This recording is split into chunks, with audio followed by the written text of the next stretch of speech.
Joshua Landis, he's on the line tonight. He's the director of the Center of Middle East Studies at the University of Oklahoma. 24 hours ago, I was talking to you about something completely different, but I'm keen to get your views on this one.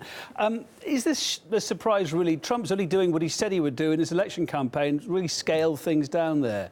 But when I look at this, I'm just looking at some of the words that have been used here. The Trump administration is saying US troops have been withdrawn from Syria. And yes, we were told so recently they weren't troops, they were military advisors. Who are these people?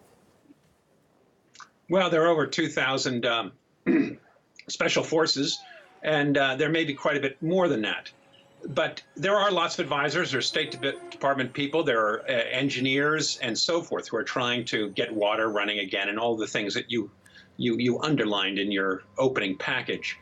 But, this is the president returning to his campaign rhetoric. And we shouldn't forget that he's going to starting to campaign again very shortly. The midterm elections are finished. And so he's going back to his original story, which is the Middle East wars were stupid. And what are we doing there? Why did we spend $5 trillion in the Middle East, which is very popular in America? But also, he faced a rising escalation from Turkey, which had threatened to begin to bomb and shell parts of northern Syria. And this was going to force America into conflict. That could have brought them direct conflict, yeah, is what we're saying. And maybe this is more the picture. It was hinted upon just then in the report you talked about that, yeah, maybe this was one of the catalysts, if not the only one, that could have seen direct conflict between Turkey and the US there, if troops are still there.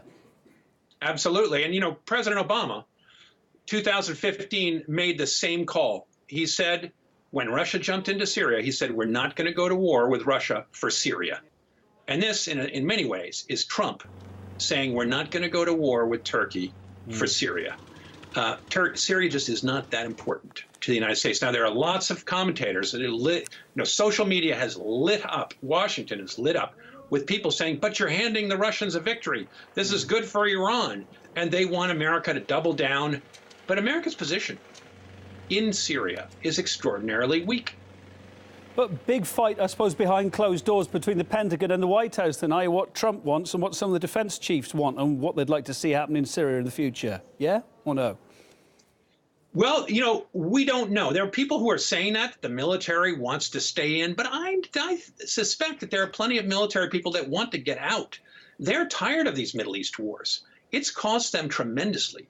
Their troops are depleted, and they need new military systems. They want to spend their money elsewhere. Now, State Department, Pompeo, National Security Council, Bolton, they're the ones who are the architects of this new, much more aggressive anti-Iran policy. They're the ones who are going to be screaming bloody murder, I think, behind the scenes. And they've certainly been taken for a loop because just yesterday, as you quoted Jeffrey, the new envoy to Syria, was saying we're going to stay there for an unlimited amount of time. And that turns out not to be true. Now, but we don't know. That's what I was going to say. Just final thought on this. Is that saying it ain't over till it's over? Is this the final phase, or is there yet more to come as we head into a new year in Syria? Yeah. Everybody, Trump has made this dramatic statement, we're pulling out all troops.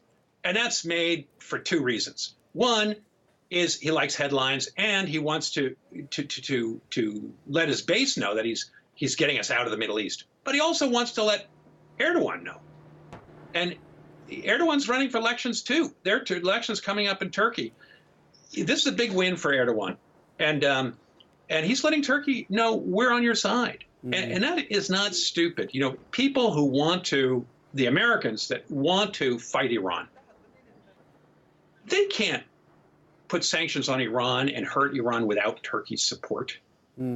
U.S. foreign policy, which is based uniquely on Saudi Arabia and Israel to a certain extent, but Saudi Arabia, they can't push against Iran without Turkey. Look at what Erdogan has done to U.S. policy and U.S. relationship with Saudi Arabia over the last few months with his Khashoggi strategy of drip, drip, drip, drip. He has undermined U.S. policy towards Saudi Arabia. The Congress is now voting against Saudi Arabia, even as we're building up Saudi Arabia to be this big anti-Iran cudgel. Yeah. So there's so many layers to this, so many irons in this proverbial fire there in the Middle East, isn't there? Gosh, it's a whole other programme. Josh, we're going to leave it for now. Joshua Landis, Professor, Director of the Centre for Middle East Studies, University of Oklahoma. Always good to get your educated thoughts on where we are with these things. These stories go on and on, don't they? But always twists and turns every night. Thank you for now.